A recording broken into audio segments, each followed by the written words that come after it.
Hello YouTube, what is up? Connor Brooks here with another review for you.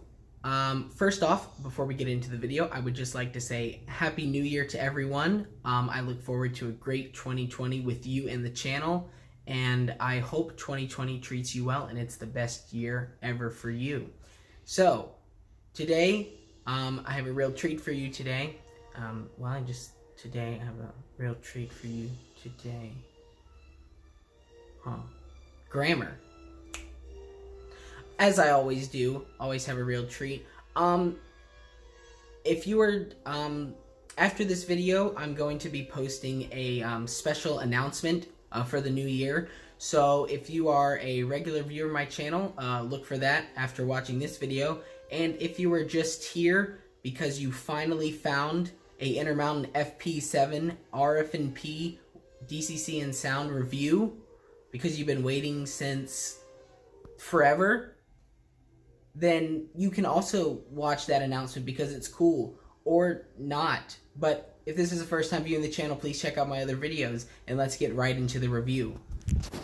So, as I just said, we are reviewing the Intermountain FP7 Richmond, Fredericksburg, and Potomac with DCC and sound. This is actually a older Intermountain locomotive. I found it on eBay, and I was very happy to find it. It's kind of hard to find these now. I wanted an F7 just because I like the horn arrangement that Intermountain has, but this model is just as beautiful. I actually have a Nathan M5 horn coming to replace one of the horns that's already on there.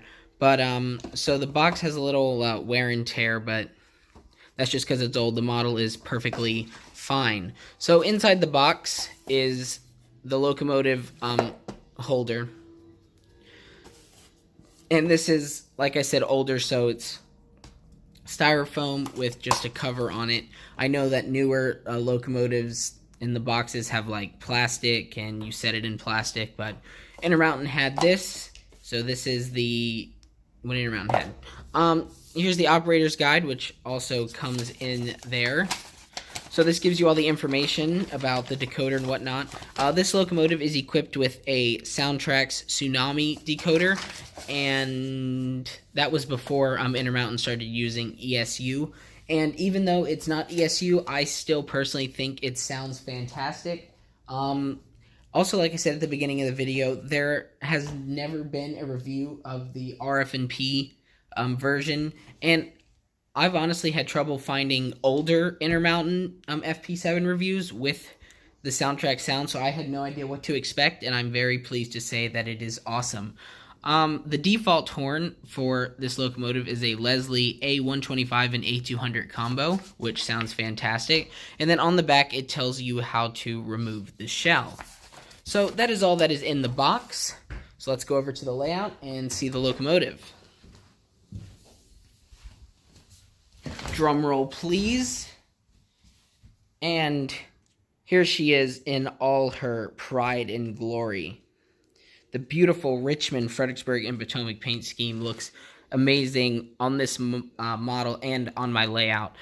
Personally, I am from Richmond, Virginia, so this railroad is very near and dear to my heart. And when I take the train to Alexandria, I go right up the RF&P main line because it went from Richmond to Washington. So I think that is absolutely awesome to have an RF&P on the layout. Now, if you haven't seen my review of the RF&P Atlas GP40, go check that out after this. So now I have two RF&P locomotives, meaning I can run both of them, one on the inner track, one on the outer track, which means my fictional town of Jimsville, that is somewhere in the United States, I can say is fictionally in Virginia when I'm running those two trains.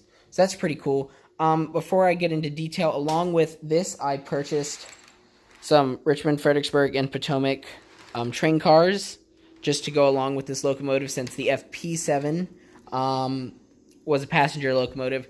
I don't know if this is true or not, but I've heard that the P stands for passenger. I don't know if that's true, but that's what I've heard. All right, getting into the review. Starting on the front, the beautiful F-Series cab. right up front here, I don't think it's going to focus on that, but that is the Richmond, Fredericksburg, and Potomac decal, and it is legible. I have looked at it. I just don't think I'm going to be able to get it real clear and up close with the camera. Number boards, 1202. They're not lit. Let's see. Whoops. Snowplow. Molded on. It looks like parts. They do not move or anything like that. See the trucks. The trucks are actually really nice. You can see some brake wiring detail and whatnot. Ladder going up to the crew door to get into the cab. There are windshield wipers, and there is a detailed cab on the inside to an extent. Going along the side, there's the fuel tanks. From research that I did, the only difference between the FP7 is the F7 is that the FP7 is a little longer because the fuel tank is bigger. And also, if you can see right up here, there is see-through fan grills, which is pretty awesome. Intermountain did a good job there.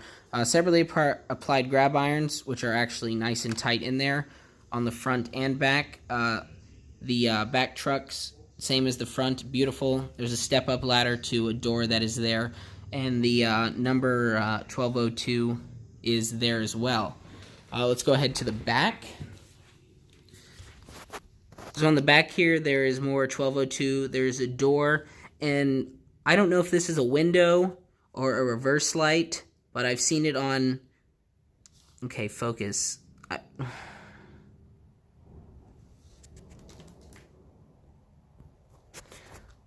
Why are you not focusing on the train? There we go.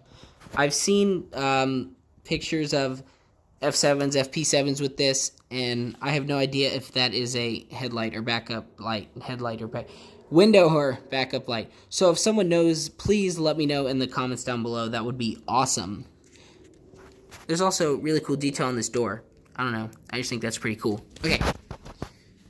Going up to the top here, there is a horn combination, one facing to the front and one facing to the back. The F7 that Intermountain did, I was talking about the horn arrangement. They have a horn on this side is facing to the front, and then there is a Nathan M5 here, also facing to the front. And from pictures that I've seen, that is actually how RF&P did their horn arrangements, and that is even how the horn arrangement was set up on 1202 in real life. So that is why I have the M5 coming in, so I can switch that out. There's nice roof detail with rivets and whatnot, fan grills, and whatever this is. I have no idea. I know that's not what I'm supposed to say on a review, but if I tell you that I don't know what it is, then you can let me know in the comments down below. And going over to this side, it is the exact same as this side. So that'll do it for details on the Intermountain FP7 RF&P. So let's go ahead and get into the sounds.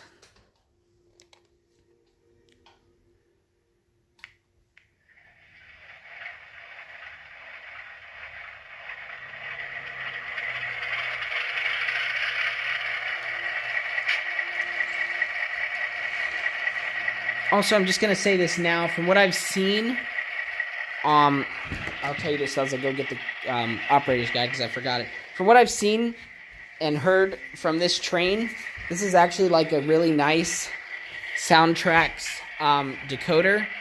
I've only had either Sound Value Soundtracks decoder or Tsunami 2, but I'm actually very impressed with this decoder. Okay. Cool. Alright. F0 is the headlight. Now, this headlight is actually really bright, as you can see from the camera. I mean, it is kind of blinding, which is awesome. And also for it being an old model, that is a soft white, looks like LED, so that's pretty cool. Alright, F1 is the bell.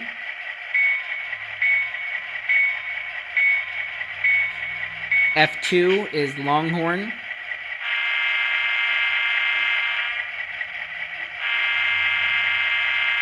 F3 is short horn. F4, be dynamic brake. F5, I believe, is an effect light. Oh! Well, look at that. There are lit number boards. I didn't even know that. That's pretty cool. So that's done with F5. F6. Nothing. F7. Dims the headlight. F8 is mute, of course. F9. And I believe F11 and 12 have to do with brake squeal and whatnot. So let's get into speaking of brake squeal. This locomotive actually does have a brake squeal when you slow down, so that's pretty cool. All right, speed step 1.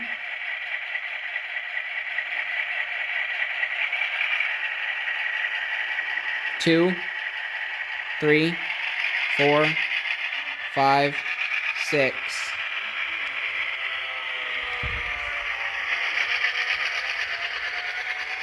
Then I'll slow down.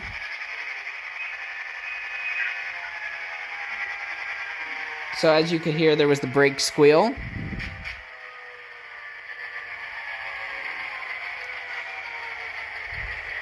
All right, let's go in reverse. Let that rev all the way down.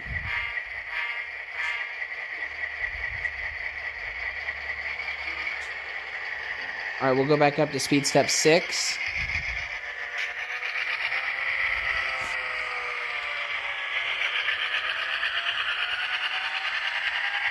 And we'll slow down a little slower so you can really hear that brake squeal.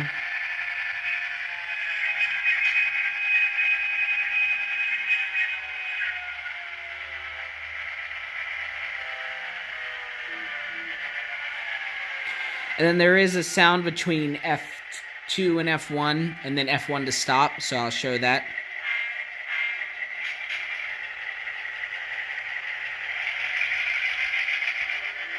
So here's F2 to F1. So as you could hear, it was like a, I don't know if that was a brake release or what. And then I believe it does the same thing, F1 to F0. Speed step 1 to speed step 0. Just kidding. Okay, so those are the sounds that I have figured out so far. And I think that they're just absolutely awesome. I love this locomotive so much. So, yep, that'll do it for the review. Thank you so much for choosing my channel and watching this review. If you haven't already checked out some of my other videos, I highly recommend them. They are just as awesome as this one, maybe better, because I made a couple mistakes in this one, but that's okay. I'm only human. And like I said at the beginning, if you are a returning viewer, then stay tuned for the New Year update. So thank you so much again for choosing my channel. Please like this video, comment down below, give me some suggestions, and subscribe to my channel. Thank you so much. Have a great day and a happy New Year. Bye-bye.